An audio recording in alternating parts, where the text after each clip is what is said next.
So hey, what's up guys, we are back with the new video. This is Shivam. This is Neha and you are watching Beat Blaster.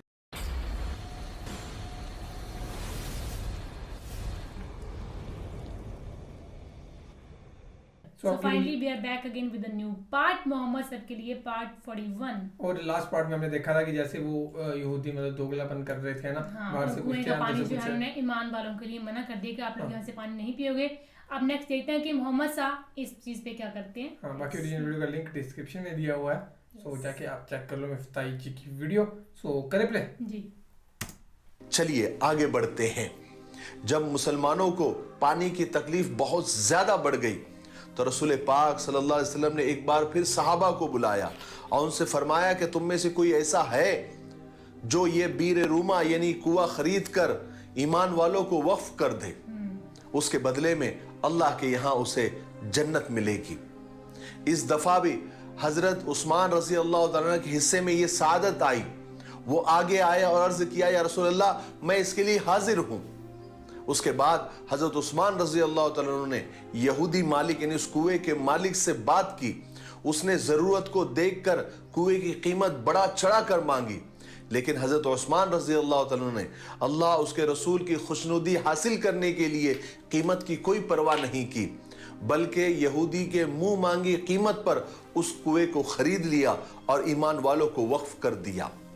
गर्ज के Medina पहुंचने के बाद मुहाजिर सहाबा के रहने सहने के इंतजाम करने के बाद अल्लाह के रसूल सल्लल्लाहु अलैहि वसल्लम के सामने जो सबसे बड़ा मसला था वो यहूदियों की दुश्मनी, उनकी मुनाफिकत, उनके दोगलेपन और उनके धोखेबाजी से था. मदीना में रसूल पाक सल्लल्लाहु अलैहि वसल्लम के सामने क्या बड़े बड़े मसाइल थे, क्या बड़े बड़े प्रॉब्लम थे. आइए सबसे पहले वो जानते हैं. आप सल्लल्लाहु अलैहि वसल्लम के सामने 4 तरह की कौमें थी जिनके मसाइल अलग थे, जिनके प्रॉब्लम्स अलग थे. सबसे पहले वो लोग जो मक्का में आप पर ईमान ले आए यानी मुहाजिर सहाबा जो मक्का से मदीना हिजरत करके आए थे. मुहाजिर सहाबा अपना सब कुछ छोड़ छाड़ कर लुट पिट कर मदीना आए थे. अपनी जमीन जायदाद माल और दौलत उन्होंने सब मक्का में ही छोड़ दिया था. अभी ना उनके पास ना रहने की सहूलत थी, ना ढंग से कोई कमाई का जरिया था, ना उनके पास और दीगर जरूरियात की चीजें थी. और फिर मुहाजिर सहाबा की दिन ब दिन तादाद बढ़ती जा रही थी, उनके आंकड़े बढ़ते जा रहे थे, क्योंकि साफ ऐलान था कि जो अल्लाह उसके रसूल पर ईमान रखता है वो हिजरत करके मदीना आ जाए. इसलिए जो भी ईमान लाता था और जिनको ईमान लाना होता था वो मक्का से मदीना हिजरत करके आ जाता था. इसलिए मुहाजिर सहाबा की तादाद और उनका आंकड़ा बढ़ता जा रहा था, और साथ ही साथ उनके जो मसाइल थे, उनके जो प्रॉब्लम्स थे वो भी बढ़ते जा रहे थे, जो मैंने अभी जिक्र किया. तो ये सबसे बड़ा मसला अल्लाह के रसूल सल्लल्लाहु अलैहि वसल्लम के सामने ये था. दूसरी कौम अंसारी सहाबा की थी जो मदीना के ही थे, मदीना के मकामी थे, रहवासी थे. उनकी आपस की ही दुश्मनियां अभी तक पूरी तरह से खत्म नहीं हुई थी. तीसरे मदीना के बुत परस्त थे जो अभी तक ईमान नहीं लाए थे. और चौथे यहूदी थे जो अपने सीनों में हुजूर पाक सल्लल्लाहु अलैहि वसल्लम और ईमान वालों के लिए कमीनापन, अदावत, दुश्मनी छुपाए हुए थे और मुनाफिक बनकर यानी दोगले बनकर ईमान वालों को धोखा दे रहे थे. असल में यहूदियों की हिस्ट्री और तारीख ऐसी थी कि ये लोग अरबी नहीं थे यानी अरब के नहीं थे. ये लोग रूम के जुल्म और जबर से परेशान होकर अरब में आकर बसे थे. कुछ मक्का में, कुछ मदीना में, कुछ दूसरे इलाकों में पनाह लिए हुए थे. असल में यहूद इब्रानी थे, लेकिन अरब में रहने की वजह से उनका रहन सहन, वज़ाक़ता, तहजीब अरबों जैसी हो गई थी.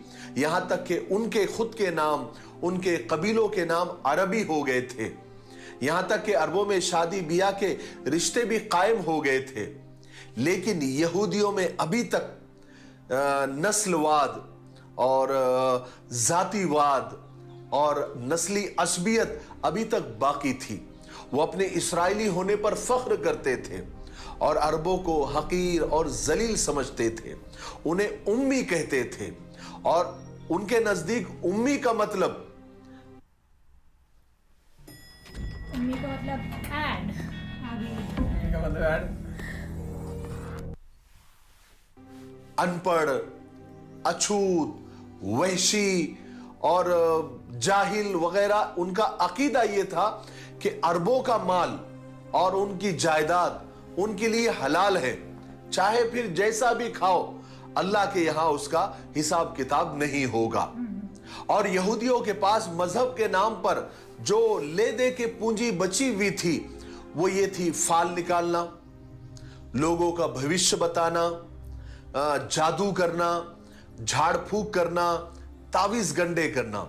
इन्हीं चीजों की वजह से वो अपने आप को पेशवा समझते थे। यहूदियों के 3 मशहूर कबीले थे, बनु कैनुका, बनु नजीर और बनु कुरैजा। ये जो मदीना में रहते थे या मदीना के आसपास ये लोग बसते थे।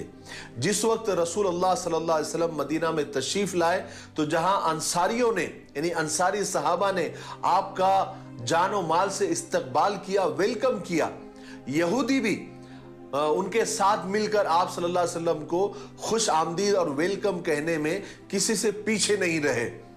लेकिन फर्क ये था कि अंसारी सहाबा तो अल्लाह उसके रसूल की मोहब्बत में आप सल्लल्लाहु अलैहि वसल्लम के लिए आंखें बिछा रहे थे, और यहूदियों का ख्याल ये था, वो इसलिए खुश हो रहे थे कि खुदा के इस रसूल के साथ मिलकर हम अरबों पर गलबा हासिल कर लेंगे, यानी उनको अपना गुलाम बना लेंगे।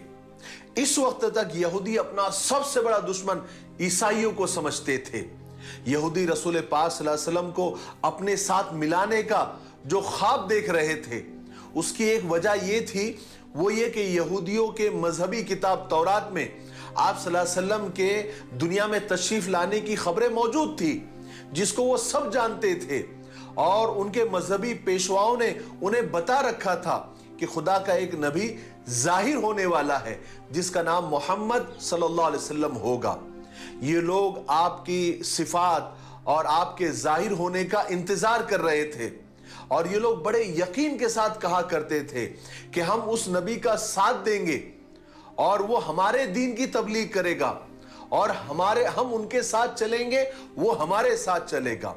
मदीना के जो 2 बड़े कबीले थे, औस और खजरज, जो हमने आपको पहले इनकी डिटेल बता दी थी, ये बुत परस्त थे। जब भी इनके अंदर झगड़ा होता था तो यहूदी उनको डराया करते थे और कहा करते थे कि एक नबी जाहिर होने वाला है, तुम हमारे साथ झगड़ा मत करो, हम पर जुल्म मत करो, क्योंकि जो नबी जाहिर होने वाला है हम उन पर ईमान ले आएंगे और उस नबी के साथ मिलकर और हम अल्लाह की मदद से तुमको पिछली कौमों की तरह तहस नहस तबाह और बर्बाद कर देंगे। इससे औस और खजरज डर जाया करते थे। और फिर आप सल्लल्लाहु अलैहि वसल्लम ने मक्का में अपने नबूवत का ऐलान फरमाया, यानी अपने नबी होने का ऐलान फरमाया, और जल्दी ये खबर मदीना भी पहुंच गई। यहूदियों को भी मालूम हो गया कि नबी आ गए, जाहिर हो गए, उनका ज़ुहूर हो गया, जिसकी आने की पेशन गोइया हमारी किताबों में मौजूद है, जिनकी खबर हज़रत मूसा अलैहिस्सलाम के वक्त से हमारे बुजुर्ग, हमारे आलिम, हमारे राहिब हमको और लोगों को देते आए हैं।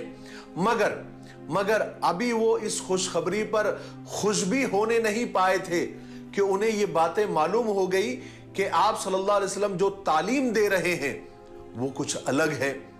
उन्हें बड़ा ताज्जुब हुआ, क्योंकि उनका ये ख्याल था कि जो नबी आखिरी जाहिर होंगे वो दुनिया को यहूदी मजहब की तबलीग करेंगे, यानी यहूदियत की तरफ लोगों को बुलाएंगे। और फिर कुछ ही दिनों में उन्होंने देखा कि औस और खजरज के लोगों ने आप सल्लल्लाहु अलैहि वसल्लम पर ईमान लाना शुरू कर दिया, आपकी पैरवी इख्तियार करनी शुरू कर दी और इस्लाम को फैलाना भी शुरू कर दिया। और फिर वो ईमान लेकर मदीना में भी आ गए और घर घर जाकर लोगों को इस्लाम की तरफ बुलाना शुरू कर दिया। फिर होते होते मदीना के हर घर में इस्लाम दाखिल होना शुरू हो गया। ये सारी बातों की वजह से यहूदियों के दिलों पर सांप लौटने लगा। उन्होंने जो सोच रखा था, उनकी जो प्लानिंग थी और वो जो कहा करते थे, उसका बिल्कुल उलट हो गया। कहा तो यहूदी औस और खजरज के लोगों को उस नबी का नाम लेकर डराया करते थे, اور کہاں ابھی حالت ہو گئی, وہ بیٹھے بیٹھے سب دیکھتے رہ گئے اور کایا پلٹ گئی, اور اوس اور خزرج کے لوگ ایک ایک کر کے رسول پاک صلی اللہ علیہ وسلم کی امت میں شامل ہوتے چلے گئے. آخر یثرب کی سرزمین کا ستارہ چمک اٹھا. پیغمبر خدا رسول پاک صلی اللہ علیہ وسلم نے مکہ کو چھوڑ دیا اور ہجرت فرما کر یثرب تشریف لے آئے. وہی یثرب جسے یہودی اپنے مذہب اور اپنے حکومت کا مرکز بنانے کا خواب دیکھ رہے تھے, اب وہ مدینۃ الرسول بن گیا, یعنی رسول پاک صلی اللہ علیہ وسلم کا شہر بن گیا اور اسلامی حکومت کا مرکز بن گیا. اور یہودی دیکھتے رہ گئے. وہ یہ بھی دیکھتے تھے کہ نبی کریم صلی اللہ علیہ وسلم قرآن پاک کی آیتیں تلاوت فرما رہے ہیں اور اوس و خزرج کے مسلمان آپ صلی اللہ علیہ وسلم کے دیدار سے, آپ کی زیارت سے اپنے آنکھوں کو ٹھنڈا کر رہے ہیں. تو یہودی بہت زیادہ مایوس ہو گئے. انہوں نے سمجھ لیا کہ ہماری امیدیں غلط تھی, حالانکہ وہ جانتے تھے کہ محمد صلی اللہ علیہ وسلم ہی وہی نبی ہے جن کا ذکر ہماری کتابوں میں ہے. ادھر وہ اپنے مذہبی پیشوا اور عالموں کے ساتھ بیٹھ کر اس بات کی تصدیق کرتے تھے, اس بات کا اقرار کرتے تھے کہ محمد ہی آخری نبی ہے جن کا تورات میں ذکر ہے. مگر اس کے باوجود بھی وہ آپ صلی اللہ علیہ وسلم کا ساتھ دینے کے لیے تیار نہیں ہوئے, صرف اس لیے کہ اسلام ان برائیوں سے روکتا تھا جن کو انہوں نے مذہب کا نام دے کر اختیار کیا ہوا تھا. اس لیے وہ اب اسلام کے دشمن بن گئے. انہوں نے مل کر یہ فیصلہ کیا کہ وہ ہر طرح سے مسلمانوں کا اور پیغمبر خدا کو تنگ کریں گے اور آپ صلی اللہ علیہ وسلم کے اور صحابہ کے کاموں میں روڑے اٹکائیں گے اور اسلام کے خلاف سازشیں کریں گے. اسلام سے پہلے مدینہ میں یہودی سب سے زیادہ طاقتور اور دولت مند تھے اور پورے علاقے پر ان کا اقتدار اور سرداری تھی. جب یہاں اسلام کی روشنی پھیلی اور رسول پاک صلی اللہ علیہ وسلم نے اس شہر کو اسلام کا اور اپنا مرکز بنا لیا تو یہودیوں کو اپنی عزت کا, اپنی اقتدار کا اور اپنی سرداری کا چراغ گل ہوتا ہوا نظر آیا. اسی خطرے سے انہوں نے اسلام اور مسلمانوں کے خلاف سازشیں کرنا شروع کر دی. اور ایک واقعہ ایسا پیش آیا جس سے یہودیوں کا رہا سہا اطمینان اور سکون بھی ختم ہو گیا. وہ اپنے طرف سے بالکل ہی مایوس ہو گئے. واقعہ یہ تھا کہ حسین بن سلام یہودیوں کے سب سے بڑے مذہبی عالم اور پیشوا تھے. جب مدینہ میں نبی کریم صلی اللہ علیہ وسلم کا چرچا ہوا اور لوگوں کی زبان پر آپ صلی اللہ علیہ وسلم کا نام آنے لگا تو حضرت حسین نے لوگوں سے آپ صلی اللہ علیہ وسلم کی علامتیں پوچھی, نشانیاں پوچھی جو آپ صلی اللہ علیہ وسلم کی زیارت کر چکے تھے. تو علامتیں اور نشانیاں ہو بہو وہی تھی جو حضرت حسین نے اپنی مذہبی کتابوں میں پڑھی ہوئی تھی. جب حضور پاک صلی اللہ علیہ وسلم نے ہجرت فرمائی اور آپ صلی اللہ علیہ وسلم قباء میں پہنچے تب ایک شخص نے مدینہ میں آ کر حضرت حسین کو یہ خبر سنائی تھی. اس وقت حضرت حسین اپنے باغیچے میں ایک درخت پر چڑھ کر پھل توڑ رہے تھے. درخت کے نیچے ان کی پھوپھی خالدہ بن حرس یا حرس بیٹھی ہوئی تھی. حضرت حسین نے جیسے ہی رسول پاک صلی اللہ علیہ وسلم کی تشریف آوری کی خبر سنی کہ آپ قباء میں تشریف لے آئے ہیں تو انہوں نے فوراً زور زور سے تکبیر کہی, اللہ اکبر اللہ اکبر, یعنی اپنی خوشی کا اظہار کیا. تو ان کی پھوپھی کو حضرت حسین کے منہ سے یہ جب تکبیر سنی تو انہیں بڑا ناگوار گزرا. انہوں نے ناپسند کیا اور کہا کہ حسین خدا تیرا ناز کرے, میرا خیال ہے کہ موسیٰ ابن عمران یعنی حضرت موسیٰ کے آنے کی بھی تو خبر سنتا تو اس سے زیادہ تجھے خوشی نہیں ہوتی. تو حضرت حسین نے کہا کہ پھوپھی خدا کی قسم یہ محمد موسیٰ ابن عمران کے ہی بھائی ہے, وہی دین لے کر آئے ہیں جو وہ دین لے کر آئے ہیں. تو خالدہ کو بڑی حیرت ہوئی. انہوں نے پوچھا حسین کیا واقعی یہ وہ نبی ہے جن کے بارے میں ہمیں بتلایا گیا ہے, ہماری کتابوں میں لکھا ہے؟ حسین نے کہا کہ ہاں. خالدہ نے کہا کہ پھر ٹھیک ہے. اس کے بعد حضرت حسین سیدھا رسول پاک صلی اللہ علیہ وسلم کی خدمت میں حاضر ہوئے اور ایمان کو قبول کیا. چنانچہ حضرت حسین بن سلام کے اسلام قبول کرنے کے بعد ان کا پورا گھرانہ مسلمان ہو گیا اور حضرت حسین بن سلام کا اسلامی نام عبداللہ رکھا گیا.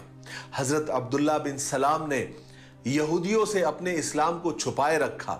एक दिन वो हुजूर पाक सल्लल्लाहु अलैहि वसल्लम की खिदमत में हाजिर हुए और अर्ज किया कि या रसूलल्लाह, मेरी कौम यानी यहूदियों की कौम बड़ी झूठी और मक्कार है। मैं उसका एक नमूना आपको बताना चाहता हूँ। मैं चाहता हूँ कि आप मुझे अपने कमरे में, अपने घर में किसी जगह छुपा दे, फिर यहूदियों को बुलाकर मेरे बारे में सवाल कीजिए कि वो मुझे कैसा समझते हैं, मेरे बारे में उनका क्या ख्याल है, लेकिन मेरे इस्लाम लाने के बारे में उन्हें कुछ न बताना। अगर उन्हें पहले ही मेरे मुसलमान हो जाने की खबर हो गई तो वो आपको सही नहीं बताएंगे, बल्कि मुझ में ऐब निकालेंगे, बहतान बांधने शुरू कर देंगे। आप सल्लल्लाहु अलैहि वसल्लम ने हजरत अब्दुल्ला बिन सलाम के कहने के मुताबिक उन्हें अपने घर में छुपा दिया। फिर यहूदियों को बुलाया। जब यहूदी आए तो आप सल्लल्लाहु अलैहि वसल्लम ने उनसे पूछा कि तुम में हुसैन बिन सलाम कैसे समझे जाते हैं, तुम्हारा क्या ख्याल है उनके बारे में, वो कैसे आदमी हैं। इस पर यहूदियों ने हजरत हुसैन बिन सलाम की तारीफों के पुल बांध दिए, उनकी तारीफें शुरू कर दी। कहने लगे वो हमारे सरदार हैं, हमारे सरदार के बेटे हैं, बहुत बड़े आलिम हैं, हमारे मजहबी पेशवा है, हम उनकी बड़ी इज्जत करते हैं। बस वो उनकी तारीफ कर ही रहे थे, वो ये सब उनके तारीफ में कह ही रहे थे कि हजरत हुसैन बिन सलाम जो अभी अब्दुल्ला बिन सलाम बन चुके थे, अचानक कमरे से बाहर निकल आए और सबके सामने आकर खड़े हो गए और चिल्लाकर कहने लगे, यहूदियों, अल्लाह से डरो, जो कुछ रसूल पाक सल्लल्लाहु अलैहि वसल्लम तुम्हारे पास लेकर आए हैं उसे कबूल करो, इसलिए कि तुम जानते हो कि ये खुदा के पैगंबर हैं। इनका नाम, इनकी तमाम निशानियां तुम अपनी किताब तौरात में पढ़ चुके हो। मैं तो गवाही देता हूं कि ये खुदा के रसूल है और मैं उन पर ईमान लाता हूं। इस पर सारे यहूदी जो अभी तक उनकी तारीफ कर ही रहे थे, अचानक पलट गए, एकदम बिगड़ गए, गिरगिट की तरह रंग बदल दिया और कहने लगे, नहीं नहीं, ये तो बहुत झूठा है, ये तो बहुत मक्कार है, ये तो ऐसा है, ये तो वैसा है, तरह तरह के ऐब निकालने लग गए। ये देखकर हजरत अब्दुल्ला बिन सलाम ने रसूल पाक सल्लल्लाहु अलैहि वसल्लम से अर्ज किया, या रसूल अल्लाह, मैं ना कहता था ये बड़े झूठे हैं, बड़े मक्कार हैं, इन्हें रंग बदलने में वक्त नहीं लगता। उसका नमूना आपने देख लिया, ये कभी भी किसी भी वक्त रंग बदल सकते हैं, क्योंकि ये बहुत झूठे हैं, बहुत बड़े मक्कार हैं। उसके बाद हजरत अब्दुल्ला बिन सलाम ने अपने घर वालों के मुसलमान हो जाने का ऐलान कर दिया और हजरत हुसैन बिन सलाम के ईमान लाने के बाद, जो कि बहुत बड़े यहूदियों के सबसे बड़े पेशवा थे, यानी सबसे बड़े मजहबी रहनुमा थे, उनके इस्लाम लाने के बाद यहूदियों में बहुत ज्यादा, यानी बहुत ही ज्यादा गम और गुस्सा फैल गया और हजरत अब्दुल्ला बिन सलाम के इस्लाम लाने के वजह से बहुत सारे मुअज़्ज़ज़ यहूदी, यानी बड़े बड़े यहूदियों ने इस्लाम को कबूल कर लिया, जिनमें सालबा बिन सईद, उसैद बिन सईद और असद बिन उबैद रजी अल्लाह तआला अन्हु शामिल थे। चूंकि यहूदी रसूल पाक सल्लल्लाहु अलैहि वसल्लम के साथ मुआहिदा और एग्रीमेंट कर चुके थे, इसलिए वो चुपके मुसलमानों के और ईमान वालों के खिलाफ साजिशें किया करते थे। मगर अब ये मुसलसल झटकों की वजह से वो झुंझला उठे थे। उन्होंने उस मुआहिदे, उस एग्रीमेंट का भी कोई ख्याल नहीं किया, न वो अपने कौल और करार पर कायम रह सके, बल्कि अब वो खुलकर सामने आ गए। जैसे सांप केशली से बाहर आ जाता है, यहूदी भी अपनी केशली से बाहर आ गए। उन्होंने रसूल पाक सल्लल्लाहु अलैहि वसल्लम की बातों को झुटलाना शुरू कर दिया, आप सल्लल्लाहु अलैहि वसल्लम के साथ लड़ना और झगड़ना शुरू कर दिया। अब तो उन्हें इस्लाम से और रसूल पाक सल्लल्लाहु अलैहि वसल्लम के नाम से चिढ़ हो गई थी। हालांकि हकीकत ये थी कि वो सब कुछ जानते थे, उनके आलिम भी सब कुछ जानते थे, वो लोग भी ये बात को जानते थे कि यही मोहम्मद अल्लाह के सच्चे रसूल है सल्लल्लाहु अलैहि वसल्लम, जिनका हमारे बुजुर्ग सदियों से इंतजार करते आए हैं। आज के लिए इतना काफी। तो ये था पार्ट 41, जिसमें कि हमने देखा, अच्छा वो वाला किस्सा मेरे को बहुत अमेजिंग लगा। क्या नाम था? हजरत अब्दुल्ला बिन सलाम। उन्होंने कहा कि यहूदी मेरे बारे में आके पक्का कुछ ना कुछ उल्टा कहेंगे, तो मैं अंदर छुप जाता हूँ और आप फिर उनसे क्वेश्चन आंसर पूछना। प्रॉफेट मोहम्मद को ये चीज़ कही, اور انہوں نے ویسے ہی ان کو پوچھا جا کے تو انہوں نے پہلے تعریف کری ان کی بہت زیادہ کہ ایسے ایسے. تب میں کہہ رہا تھا کہ دیکھنا اب یہ چینج ہو جائیں گے. ان کو بھی یقین تھا یہ پکا پلٹیں گے. جب وہ باہر آئے تو بدل گئے, یہ بہت جھوٹا تھا, یہ بہت جھوٹا تھا, یہ بہت جھوٹا تھا. تو یہ تھا جیسے جیسے انہوں نے مطلب یہودیوں کے سب سے بڑے پیشاور تھے وہ, تو انہوں نے جیسے ہی اسلام ایکسیپٹ کرا, قبول کرا, تو ان کو بہت زیادہ دکھ بھی ہوا اس چیز کا یہودیوں کو, اور غصہ بھی آنے لگا. سو نیکسٹ پارٹ میں دیکھتے ہیں 42 پارٹ میں کہ کیا ہوگا, کیسے کیسے آگے بڑھ رہی چیزیں. اور ابھی بھی نا مطلب تھوڑا انفارمیشن مل رہی ہے, مطلب ایک طرح سے ہم بہت ہی زیادہ ہمیں کلیئر ہوتا جا رہا ہے. مطلب یہاں پہ اگر ہم یہ چھوٹی چھوٹی ویڈیوز دیکھ رہے ہیں یہاں پہ ہم محمد صاحب کے لیے, اور پھر ہم باقی کی ویڈیوز دیکھیں نا کوئی اور بیان وغیرہ, تو بہت سی چیزیں کلیئر ہو جاتی ہیں نا کہ ہم نے یہ چیز پہلے سنی ہوئی ہے. وہاں پہ یہاں پہ تھوڑا سا یہ بتائیں گے, وہاں بریفلی بتایا ہوگا. تو یہ تھا. باقی دیکھتے ہیں نیکسٹ پارٹ میں. عمر سیریز بھی جلدی آ رہی ہے, بس ویٹ کرتے رہیے. سو باقی تو فی الحال اس ویڈیو میں زیادہ. Guys thank you so much for watching the video. ملتے ہیں نیکسٹ ویڈیو میں.